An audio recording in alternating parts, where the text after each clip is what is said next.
Florida had its fair share of storms, but this one felt different. The air was heavy, humid in a way that clung to your skin, the kind of pressure you feel deep in your chest before something terrible happens. Local weather reports were frantic, issuing bulletin after bulletin about Hurricane Elijah, a fast-moving Category 4 with a potentially catastrophic path across the coast. I stood in the driveway, clutching a flashlight in one hand and my 5-year-old stuffed dolphin in the other. The wind was already bending the palm trees lining our neighborhood street in Harbor Pines Estates, a gated community that looked calm from the outside but was a ticking time bomb on the inside, especially when it came to our HOA. "Is the car packed?" My wife Kayla called from the front porch, arms loaded with our emergency bags. "Almost," I said, tossing the last tote into the trunk. I glanced back at the driveway. Our second car, a dark blue sedan, sat about a foot too far into the street. We didn't have time to fix it. Not now. Not when the city had just issued a mandatory evacuation order. We were leaving now, or we might not make it out at all. In the chaos, I didn't even think about the HOA's parking rules. They were ridiculous, even on a good day. No overnight street parking, no vehicles over a certain height, no parking even partially over the curb. There was an entire 3-page document about vehicle guidelines, but none of that mattered right now. We were in a state of emergency. "Did you move the car all the way in?" Kayla asked as she buckled our daughter into the back seat of the SUV. "I couldn't," I replied. "Garage is full of sandbags and gear. It's just going to have to stay there." She hesitated. We both knew how petty the HOA could be. But we also knew the storm wouldn't wait. We pulled away from the house as wind began rattling loose shingles across the street. I glanced in the rearview mirror one last time at our blue sedan. It looked so small, sitting there alone, a little out of place but safe, at least for now. The evacuation center was 80 miles inland, a middle school gym converted into a shelter. The drive took nearly 5 hours through traffic, wind, and flooded side roads. But we made it. Inside the shelter, families huddled on cots with flashlights and power banks. Everyone shared their stories, their fears. But I couldn't stop thinking about that car. What if it flooded? What if a tree collapsed on it? The storm made landfall around 3 a.m. It sounded like a freight train ripping through sheet metal. The school shook. Children screamed. But we were lucky. The storm veered slightly south at the last minute. Our neighborhood still got hit hard, but not directly. The next morning, the power came back slowly. The National Guard was clearing the roads. We waited 2 full days for clearance to return home. I kept picturing the house, the garage, the blue sedan. Hopefully still there. Hopefully still ours. On the 3rd morning, we drove back into Harbor Pines. Debris littered the sidewalks, branches, broken fencing, bits of siding. But the damage wasn't as bad as I feared. Our house stood strong. The roof was intact. The garage door was slightly dented, but it could have been worse. I got out and walked toward the driveway. That's when I froze. The blue sedan was gone. I paced in a panic. Did someone tow it? Steal it? Could the storm have carried it away? Kayla looked just as confused. There's no way it was moved by wind, right? We checked with neighbors. No one saw anything. No flooding reached our property line. And yet, the car was just gone. I called the sheriff's office first. No record of impound, no police tow. Then I tried the HOA. And that's when the nightmare really began. The woman on the other end of the line was calm. Too calm. "Oh yes," she said with robotic politeness. "Your vehicle was towed on the afternoon of September 6th. It was in violation of Harbor Pines' emergency parking policy." "Excuse me?" I snapped. "We were under evacuation orders. You towed our car during a hurricane?" "It was parked illegally," she said flatly. "Emergency or not, all community guidelines remain in effect unless explicitly suspended. The vehicle was obstructing emergency vehicle pathways." "That's not true," I argued. "We were barely a foot into the street. Everyone was evacuating, and you didn't even notify us." Her tone never changed. Per Section 9.2 of the Harbor Pines Parking Addendum, pre-storm warnings were issued via email on September 5th. I checked my inbox. The email had gone to spam. Kayla looked over my shoulder and gasped. "They really towed it while we were gone?" "It's at Aardvark Towing," the woman added. "Storage fees are accruing daily. It'll be $800 for release, cash or card." I hung up and just stared. We had been trying to protect our home, our child, and ourselves from a natural disaster, and our HOA had used it as a chance to punish us. They didn't care that we were following evacuation orders. They only cared about control. I turned to Kayla. "They're really making us pay to get back our own car during a hurricane." She didn't answer. She just sat down on the curb next to the driveway and started crying. And that's when I knew. This wasn't about a car anymore. This was about standing up to an HOA that had lost all sense of humanity. The next morning, I stood outside Aardvark Towing, staring at a rusted chain-link fence and a sun-faded sign that read, "No cash, no car." Beyond the gate, in a dusty gravel lot, sat our blue sedan. Perfectly fine, not a scratch. No flood damage, no tree branches through the windows. Just sitting there like some forgotten pet in a pound. I rang the bell. A man in a grimy Florida Gators tank top opened the office door, chewing a toothpick like it was a form of resistance. "You here for the Civic?" he asked without even looking at a clipboard. My jaw tightened. "How do you know?" "HOA tows. We got about a dozen of them last week." "A dozen?" I repeated. He finally looked up. "Yeah, Harbor Pines went nuts during the storm. Had us out there even with flood alerts in place. Said their board insisted on keeping the streets clear for emergency vehicles. But it's all BS, man. Roads were empty." I blinked. "Wait, you towed cars during the evacuation?" He shrugged. "They paid in advance. We needed the business." The final bill came to $812.74. Apparently, the HOA had ordered the tow 2 days after we evacuated, while we were still stuck inland and couldn't return. They never contacted us, never emailed, never called.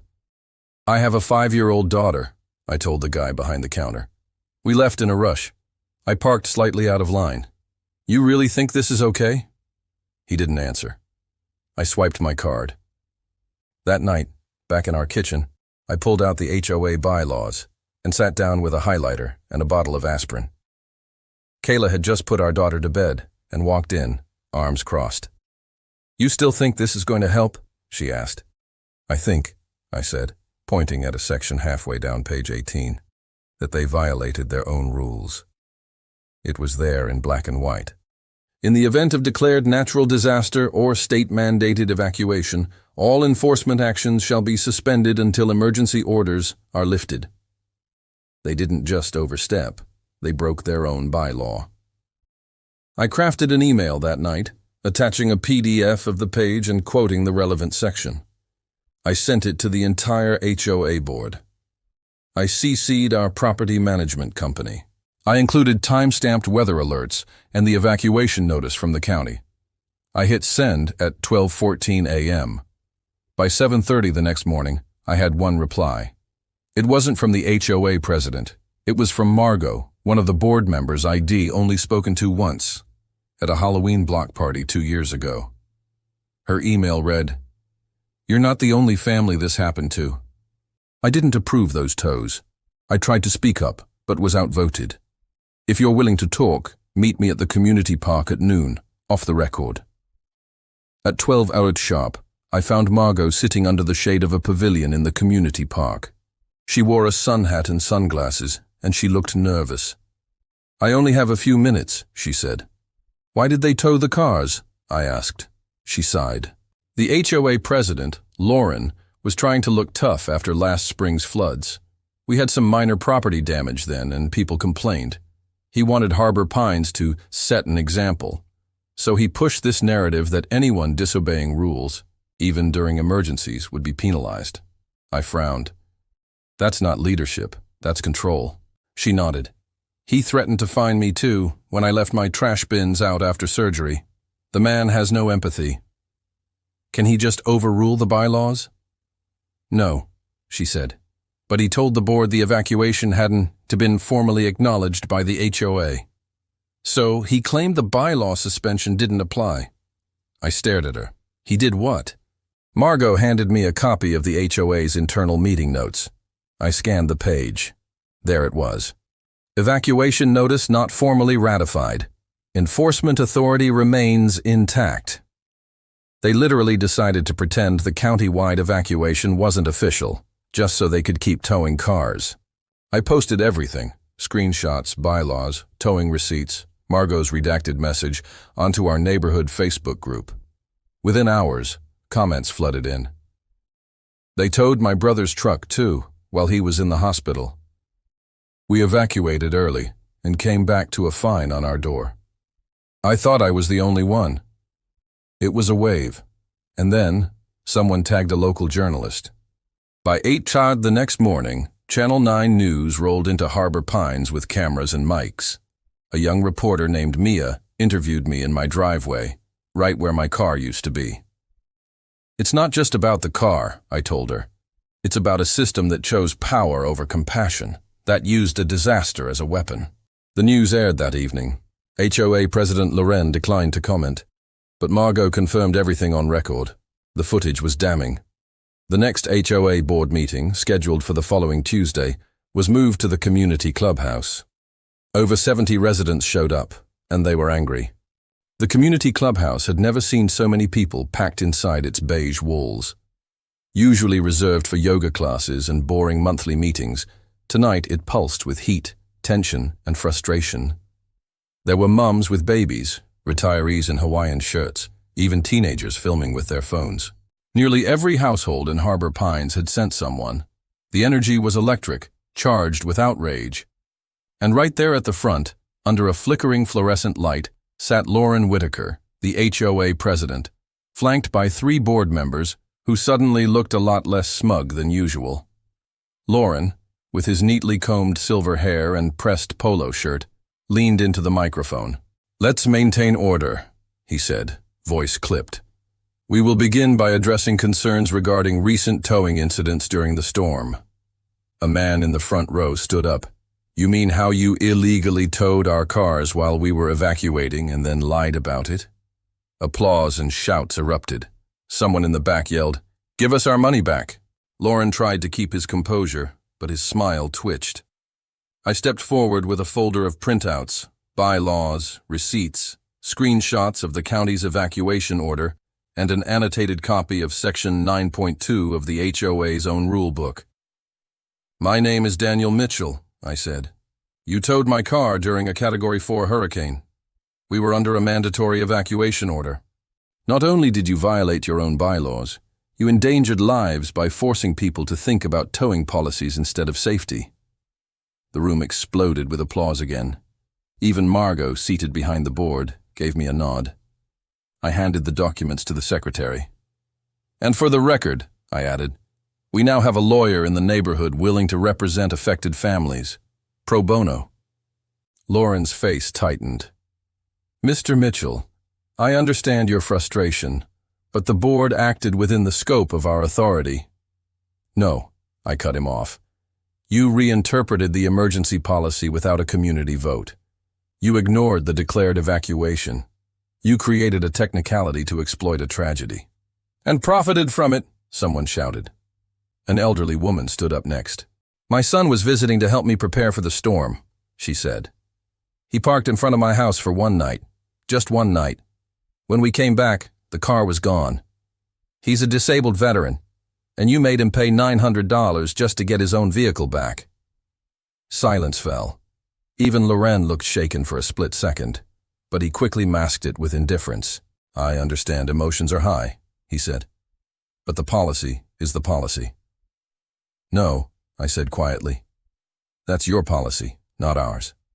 Margot stepped forward and unrolled a thick stack of printed pages. "This is a petition," she announced, "signed by 63 households, more than the required 40%, demanding an emergency vote of no confidence in HOA leadership." The crowd roared in approval. "We want new bylaws, a new board, and emergency protections that actually protect us. Lauren's composure cracked. This meeting is not the proper venue for a— It is now, Margot interrupted. The community erupted in cheers. What happened next came fast. Several other board members began distancing themselves from Lauren.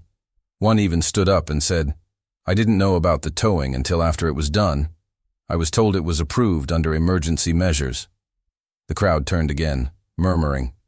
The board was fracturing. The pressure was unbearable. Lauren stood, grabbed his briefcase, and muttered, "This is a witch hunt," before storming out of the room. He didn't return. That night, the board voted to suspend all towing-related fees collected during the storm and issue full refunds. But the community wanted more. In the weeks that followed, a new election was held. Margot was voted in as interim president. A bylaw amendment was passed, stating that during any declared emergency, all HOA enforcement powers would be automatically suspended. Future towing contracts required board-wide approval and homeowner notification. As for Lauren, he resigned officially, citing health reasons. Rumor had it, he sold his house within a month and moved out quietly. No farewell party, no sympathy. Back at home, I looked out at our driveway, finally feeling like it was ours again. Our daughter drew a chalk rainbow on the sidewalk. Kayla planted new flowers by the mailbox. Things were beginning to feel normal. It wasn't just about the car or the $800. It was about standing up for decency, fairness, and the idea that in a crisis, your community should help you, not punish you. Harbor Pines was healing, not because of its HOA, but in spite of it. 3 months had passed since the storm and the uprising that followed it. At first glance, Harbor Pines looked the same. Manicured lawns, neatly trimmed hedges, kids riding scooters down the sidewalk. But if you looked closer, you'd see the real difference. Neighbors waving to each other, stopping to chat, smiles that weren't forced, an air of relief that wasn't there before. The community had changed, not just on paper, but in spirit. The day our $812 refund check arrived in the mail, I didn't even feel triumph, just quiet satisfaction. Closure. I folded the check and placed it in a drawer. We'd already adjusted financially, but this was never about the money. It was about the principle. I kept all the documents, the screenshots, the bylaws, the storm warning timestamps. They now lived in a folder labeled HOA, proof they don't own us. It was a reminder that standing up, even when you think you're powerless, matters. Margot, now officially elected as HOA president, held a town hall, not in the clubhouse this time, but at the community park under string lights and folding chairs. "Tonight's not about votes," she said. "It's about listening." And people talked.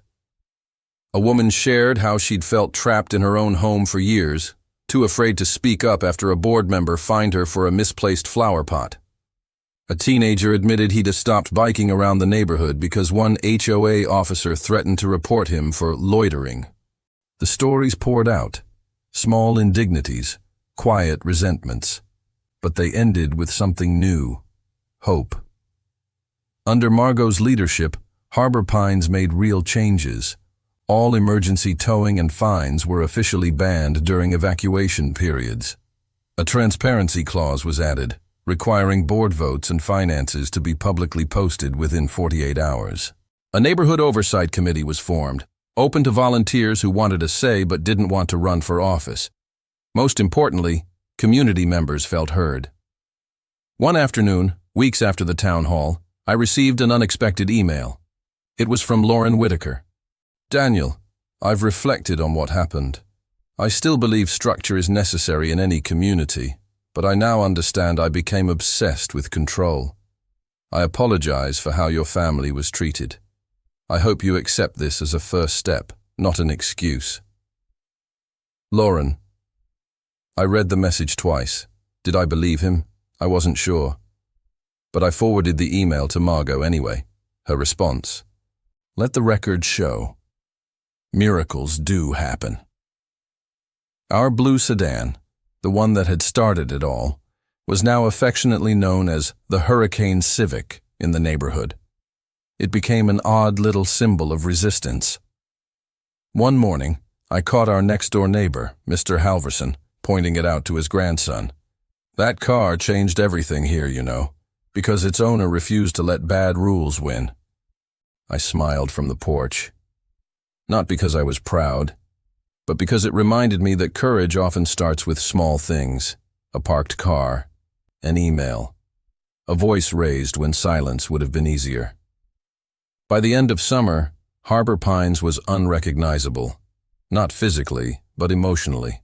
Block parties became more frequent. Kids chalked messages like, "Be kind," on sidewalks. Neighbors started checking in on each other during storm season. We even built a shared community shed with extra supplies, so no one would be unprepared again. One evening, as the sun set pink over the rooftops, Kayla looked at me and said, "You know, we almost moved after that storm." I nodded. "I remember. But I'm glad we stayed," she said. "Not because this place is perfect now, but because we helped make it better." So to anyone watching this thinking, it's just a parking spot, or it's just a rule, let me tell you, it's never just that.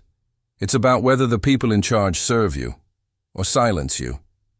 It's about whether your neighborhood is a place of fear, or of belonging. We chose belonging, and that made all the difference.